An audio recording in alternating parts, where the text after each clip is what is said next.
Se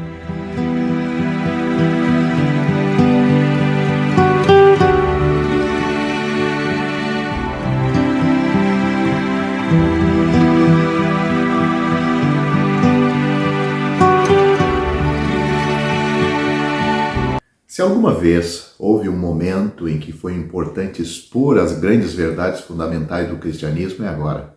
O inimigo está procurando por todos os meios ao seu alcance para afrouxar os fundamentos da nossa fé, para enfraquecer a autoridade das Sagradas Escrituras sobre o coração e a consciência, para introduzir nas formas mais ilusórias e fascinantes erros mortais, para afastar a alma de Cristo e sua palavra.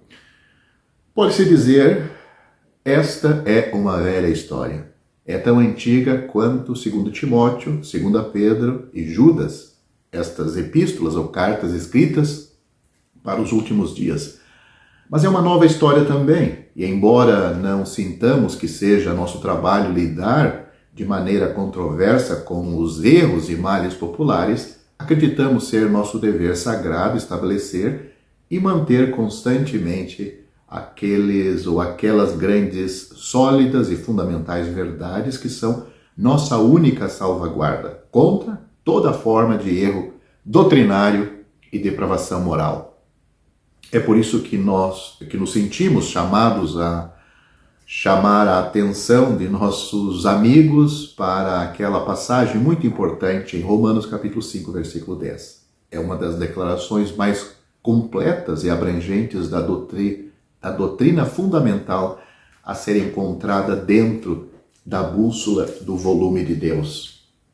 Porque se nós, quando éramos inimigos, fomos reconciliados com Deus pela morte de seu Filho, muito mais estando já reconciliados, seremos salvos pela sua vida. Portanto, esta é a passagem em Romanos capítulo 5, versículo 10. Ao examinar o contexto em que esta passagem se encontra, encontramos 4 termos distintos pelos quais o escritor inspirado apresenta a condição do homem em seu estado não convertido. Não salvos, pois hoje em dia se ouve muito a palavra de convertido, mas não salvo, que é uma aberração às Escrituras. Nas Escrituras, todo convertido ou todo salvo é convertido. Essa passagem, ou essas referências, fala dele como sem força, do pecador sem força, e isso é o que podemos chamar de termo negativo.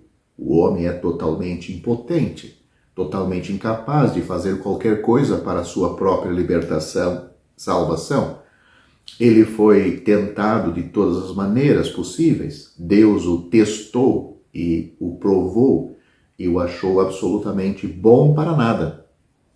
Quando colocado no Éden, em meio a 10.000 delícias que um Criador beneficente derramou ao seu redor, ele acreditou na mentira do diabo e não na verdade de Deus e na sua bondade. Gênesis capítulo 3.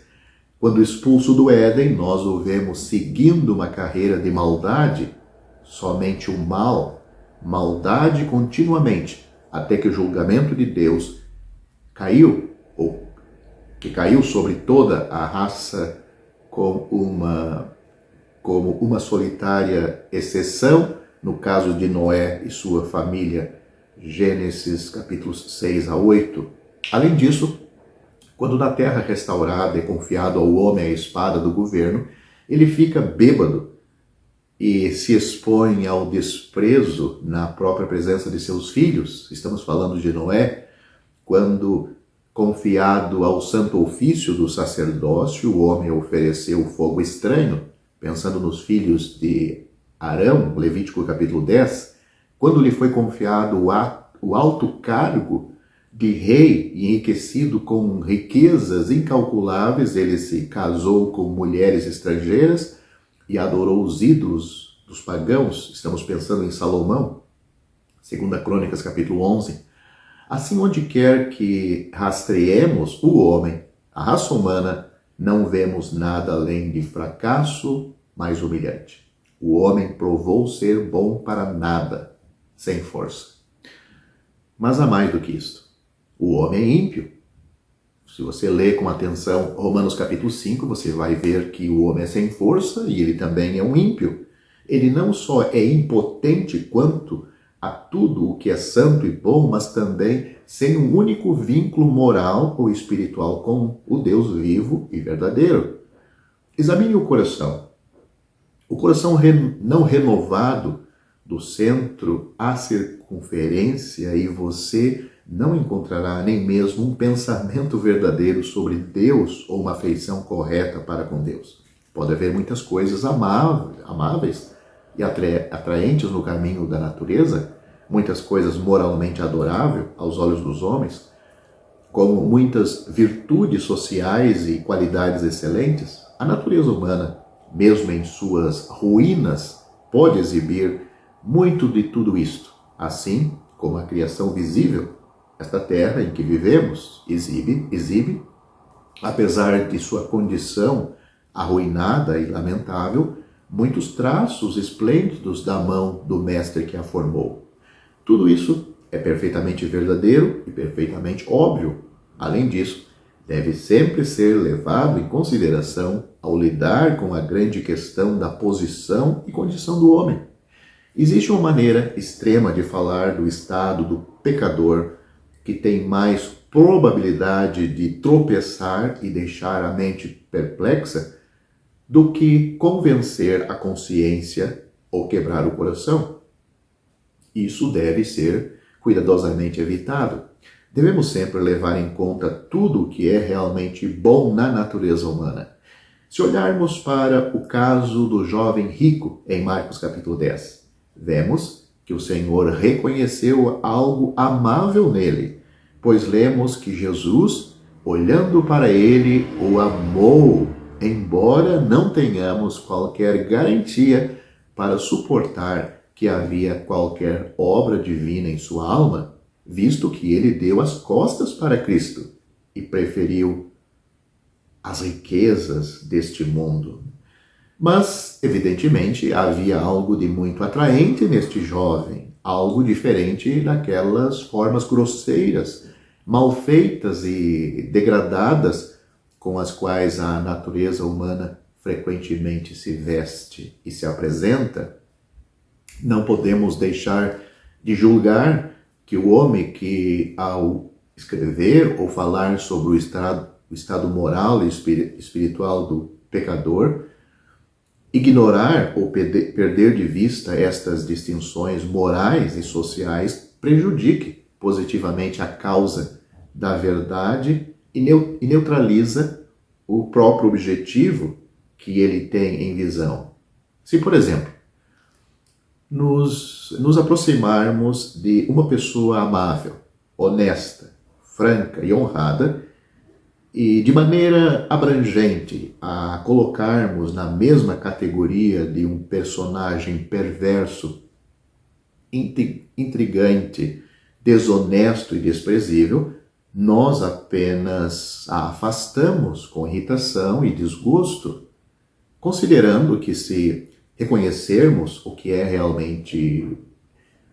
Considerando que se reconhecermos o que é realmente bom, se permitirmos, como as Escrituras certamente fazem, uma margem suficiente para estabelecer tudo o que é moral e socialmente excelente, mesmo na humanidade caído, é muito mais provável que alcancemos nosso objetivo do que ignorando imprudentemente essas distinções. Ou seja, devemos ser coerentes para diferenciarmos entre uma pessoa totalmente depravada e imoral com aquela pessoa moral e correta nas coisas que ela trata com os outros, consigo mesmo. Não devemos colocá-las no mesmo nível quando falamos com elas. Na medida em que existem essas coisas claramente, é o cúmulo da loucura negá-los. Ainda assim, é válido E deixe você considerar solenemente o fato importante que o homem, o melhor, o mais belo, o mais belo espécime, é sem força e ímpio nas coisas relacionadas a Deus e sua salvação. Nem isso é tudo. O apóstolo não descansa em meras coisas negativas a respeito do homem. Ele não apenas nos diz que o homem não é, mas continua a nos dizer o que ele é em Romanos capítulo 5. Ele nos dá os dois lados desta grande questão. Ele não apenas declara que estando nós fracos, Cristo morreu ao seu tempo pelos ímpios, mas acrescenta que Deus prova o seu amor para conosco, que sendo nós ainda pecadores, Cristo morreu por nós.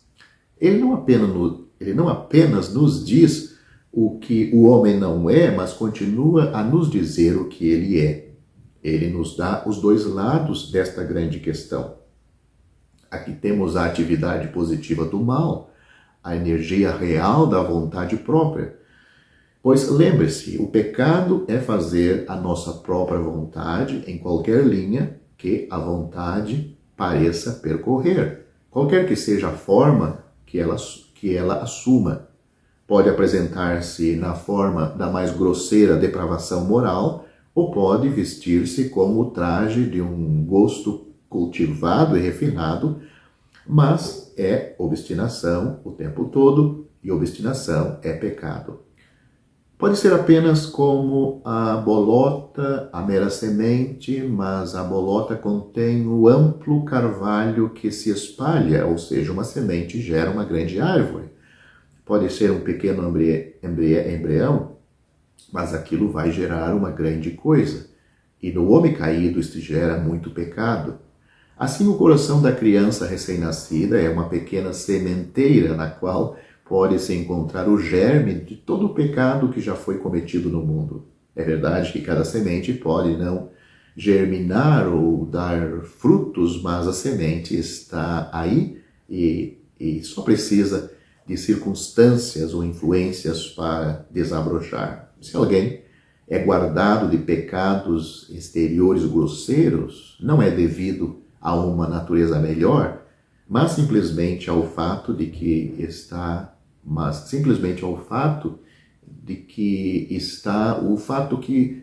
ao seu redor, o que reprime ela expressar aquele mal que existe nela. Todos os homens são pecadores.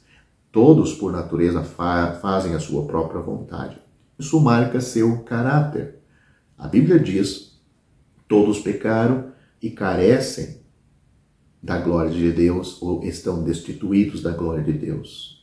Desde os dias da queda de Adão até este momento, cerca de 7.000 anos, houve apenas uma exceção solitária a esta regra solene e terrível. Houve apenas um que nunca pecou, nunca fez sua própria vontade, e esse é o bendito Senhor Jesus Cristo. Embora Deus tenha abençoado para sempre, mas tendo se tornado um homem, ele entregou sua própria vontade completamente e fez sempre e somente as coisas que agradavam a seu Pai. Da manjedoura à cruz, ele foi governado em todas as coisas pela vontade e pela glória de Deus. Ele foi o único homem perfeito, imaculado, que já pisou nesta terra, manchada pelo pecado. Que graça maravilhosa, que amor que subjuga a alma, que incrível misericórdia. Como deveria derreter esses nossos corações com esses pensamentos? Pense por um momento, você que me ouve, pense profundamente neste amor, nesta graça, nesta misericórdia. Pense nisso até que sua alma seja absorvida em sua contemplação. Somos dolorosamente insensíveis e indiferentes. De fato, não há nada mais humilhante do que nossa indiferença culpada e vergonhosa ao amor de um Salvador, Jesus Cristo.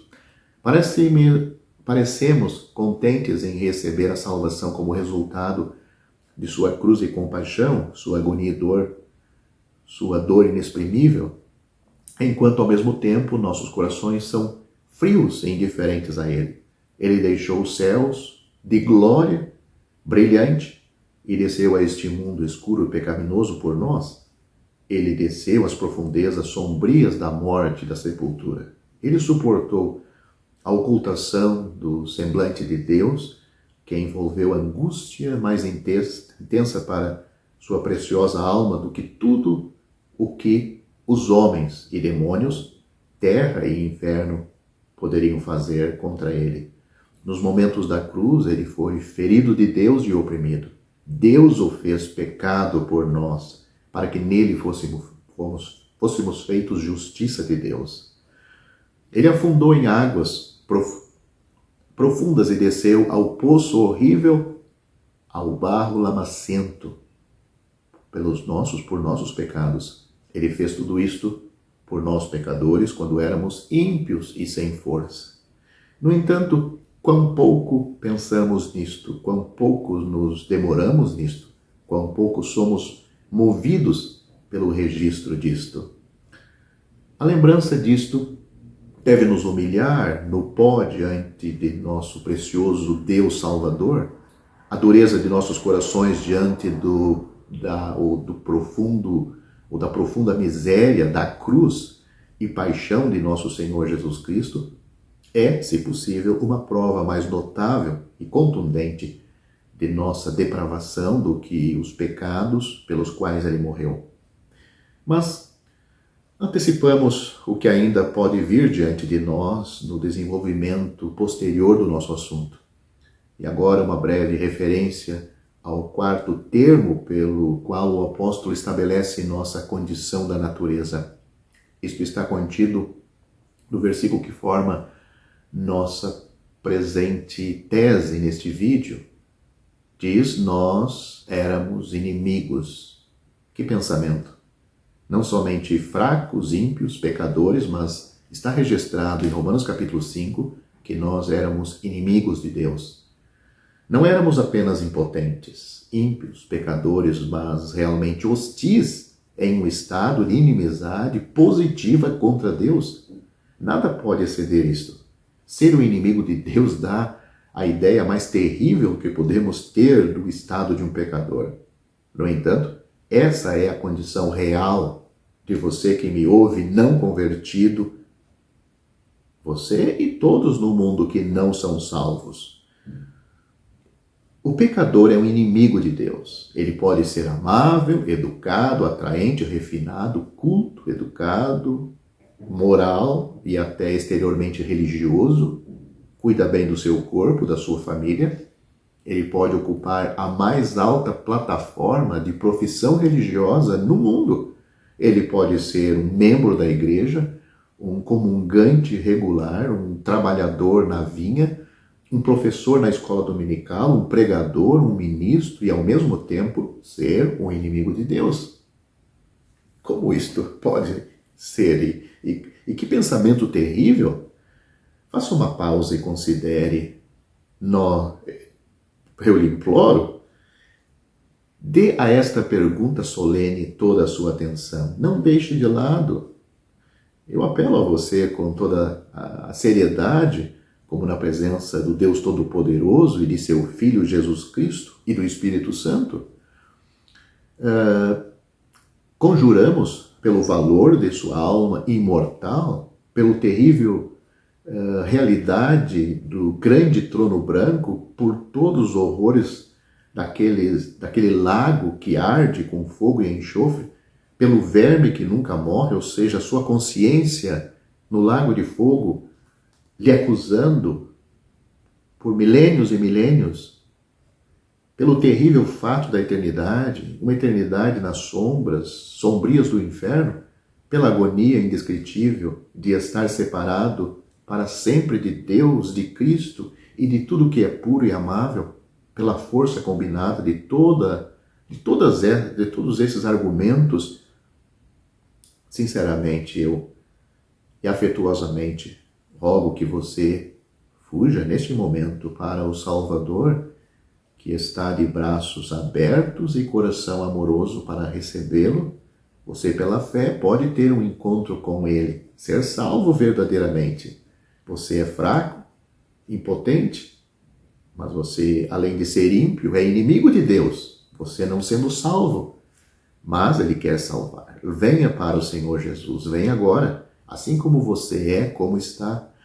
Apenas confie nele e você estará seguro, seguro para sempre, seguro como Ele está seguro no céu. O Senhor Jesus Cristo disse uma certa vez que Deus amou o mundo de tal maneira que deu o seu Filho unigênito para que todo aquele que nele crê não pereça, mas tenha a vida eterna.